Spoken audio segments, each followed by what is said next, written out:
రైతే రాజు, రైతు దేశానికి వెన్నుముక్క. జై జవాన్ జై కిసాన్. ఇవి మనకు తెలిసినటువంటి రైతన్నకు సంబంధించిన నినాదాలు. కానీ ఇవేవి కూడా ప్రస్తుత ఆంధ్రప్రదేశ్ రాష్ట్ర పెద్దల ప్రభుత్వ పరిపాలనా విధానాలు కానే కాదు. ఈ యొక్క కూటమి ప్రభుత్వం ఏర్పడిన 18 నెలల కాలంలో చంద్రబాబు నాయుడు గారి నాయకత్వంలో రైతన్న ప్రతి ఒక్కరూ చాలా ఆవేదన చెందుతున్నారు. ఏ స్థాయిలో అంటే రైతన్న వేదన అరణ్య రోదన అనేంత స్థాయిలో అలో లక్షణాన్ని ఏడుస్తున్నారు. ఎందువల్ల అంటే ఏ వ్యవసాయ పంటకైనా చూడండి, ఏ ప్రాంతానికైనా వెళ్ళండి, ఏ రైతునైనా పలకరించండి, ఉల్లి రైతు దగ్గర నుండి టమాటా రైతు వరకు, మిర్చి రైతు దగ్గర నుండి అరటి రైతు వరకు, మామిడి రైతు దగ్గర నుండి పత్తి రైతు వరకు, చిని రైతు నుంచి బత్తాయి రైతు వరకు, వ్యవసాయ రంగం ఏదైనా, రైతు ఎవరైనా, ప్రాంతం ఎక్కడైనా ఒక్కటే. రైతు మండిపోతున్నాడు, మసైపోతున్నాడు, అలో లక్షణాన్ని బాధపడుతున్నాడు. కారణం ఈ యొక్క కూటమి ప్రభుత్వం వచ్చినటువంటి 18 నెలల కాలంలో 16 ప్రకృతి వైపరీత్యాలు వస్తే ఒక్క రైతును కూడా బాధ్యతాయుతంగా ఆదుకున్న పరిస్థితులు లేదు అన్నటువంటి వాదనలు రైతాంగం నుండి వినిపిస్తున్నాయి. ఒకవేళ ఆదుకున్నాం అన్నటువంటిదే ప్రభుత్వం యొక్క ఉద్దేశం అయితే ఏ మేర ఆదుకున్నారో శ్వేతపత్రాన్ని విడుదల చేయాలని చెప్పి కోరుతా ఉన్నా. ఇక వ్యవసాయానికి సంబంధించి గత ప్రభుత్వం ఎలా ఉంది, ఇప్పటి ప్రభుత్వం ఎలా ఉన్నదని చిన్న వ్యత్యాసాన్ని మీకు వివరించే ప్రయత్నం చేస్తాను. వ్యవసాయం అంటే వ్యవసాయంలోనే సాయి ఉంది. Agriculture is our culture, Andhra Pradesh is rice bowl of India అనే మాటలకి తార్కాణంగా నిలిచింది జగన్మోహన్ రెడ్డి గారి యొక్క పరిపాలన. కాబట్టి జగన్మోహన్ రెడ్డి గారి పరిపాలనలో రైతన్నలకి వ్యవసాయం అంటే పండగలా ఉంది, ప్రతి రైతు ఆనందంగా ఉన్నాడు. దానికి కారణం ఏమిటి అంటే జగన్మోహన్ రెడ్డి గారి యొక్క విజన్ తో జగన్మోహన్ రెడ్డి గారు రైతులకు తోడుగా ఉండాలనేటువంటి దృఢ సంకల్పంతో ప్రతి ఊర్లో కూడా రైతు భరోసా కేంద్రాలను ఏర్పాటు చేశారు. కాబట్టి రైతు భరోసా కేంద్రాలన్నీ కూడా రైతుని చెయ్యి పట్టి నడిపించేవి.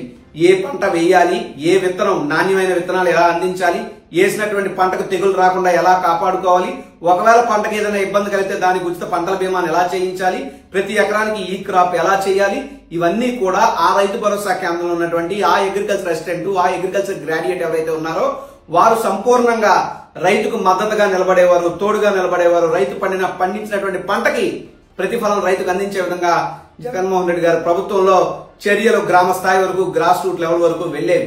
ఎప్పుడైనా కనీసం పంటకి కనీస మద్దతు ధర లభించకపోతే ఆ స్థానికంగా ఉన్నటువంటి అగ్రికల్చర్ అసిస్టెంట్ ద్వారా, రైతు భరోసా కేంద్రాల ద్వారా జాయింట్ కలెక్టర్ విషయం తెలిసి జాయింట్ కలెక్టర్ ఇన్వాల్వ్ అయ్యి ఖచ్చితంగా పంటకు అక్కడ కనీస మద్దతు ధర లభించే విధంగా అప్పటికప్పుడే జాయింట్ కలెక్టర్ యాక్షన్ తీసుకునేవారు. దానివల్లే రాష్ట్ర వ్యాప్తంగా 7,800 కోట్ల మేర రైతన్నలకు కనీస మద్దతు ధర లభించేదానికి జగన్మోహన్ రెడ్డి గారు అందించడం జరిగింది. 3,000 కోట్ల రూపాయలతో ధరల స్థిరీకరణ నిధిని కూడా ఏర్పాటు చేయడం జరిగింది. దీనితో పాటు జగన్మోహన్ రెడ్డి గారి హయాంలో ఉచిత పంటల బీమా పేరు చెప్పి సుమారు 70 లక్షల ఎకరాలకు వర్తించింది. 85 లక్షల మంది రైతులు అందులో ఉన్నారు. సుమారు 7,800 కోట్ల రూపాయల మేర పరిహారం ప్రతి రైతన్నకి కూడా చేరింది. జగన్మోహన్ రెడ్డి గారి ప్రభుత్వం రైతన్నలకు అత్యంత భరోసాని కల్పించింది, వ్యవసాయాన్ని పండగలా చేసింది. కానీ ఈ రోజు పరిస్థితి చంద్రబాబు నాయుడు గారి నాయకత్వంలో ఉన్నటువంటి ఈ కూటమి ప్రభుత్వం రైతన్నను ఉసురు పెడుతుంది. రైతన్న ఏడుపు ఈ ప్రభుత్వానికి తగలక తప్పదని చెప్పి నేను చెప్తున్నా. ఎందుకంటే రైతన్నలకు ఎక్కడా కూడా వ్యవసాయ రంగంలో ఉచిత పంటల బీమా రద్దు, ఇన్పుట్ సబ్సిడీ ఏమో రాదు, కనీస మద్దతు ధర దొరకదు, కనీసం యూరియా కూడా సరఫరా చేయలేనటువంటి దయనీయ నిస్సహాయ స్థితిలో ఈ ప్రభుత్వం ఉంది. యూరియా బస్తా కూడా 600 రూపాయలు పెట్టి కొనుక్కోవాల్సినటువంటి దౌర్భాగ్య పరిస్థితుల్లో ఈ యొక్క రాష్ట్ర ప్రభుత్వం వ్యవసాయాన్ని దిగజార్చి చేసిందని చెప్పడానికి చాలా చింతిస్తా ఉన్నాం. దీనితో పాటు ధాన్యం కొనుగోలు విషయంలో ఎంఎస్పీ ధర సుమారు 1,750 రూపాయలు ఉంటే రైతన్నకు 1,300 రూపాయలు కూడా రావట్లేదంటే పరిస్థితిని మీరు అర్థం చేసుకోవడానికి కోరుతున్నా. సుమారు ఉచిత పంటల బీమా పేరు చెప్పి కనీసం 1 ఎకరా కూడా ఈ క్రాప్ చేయకుండా ఉచిత పంటల బీమాలో 19 లక్షల మంది రైతుల్ని 19 లక్షల ఎకరాల వరకే పరిమితం చేశారంటే మరి మిగతా లక్షల ఎకరాల పంట ఏం కావాలి, మిగతా లక్షల మంది రైతులు యంగంలో దూకాలని చెప్పి నేను అడుగుతా ఉన్నా. కేవలం ఈ ప్రభుత్వం చేతకానితనం వల్ల ఈ రోజు రైతులు అస్తవ్యస్తంలో ఉన్నారు, అయోమయంలో ఉన్నారు, అలో లక్షణాన్ని బాధపడుతున్నారు. రైతులను ఉసురు పెడుతుంది ఈ ప్రభుత్వం అని చెప్తా ఉన్నా.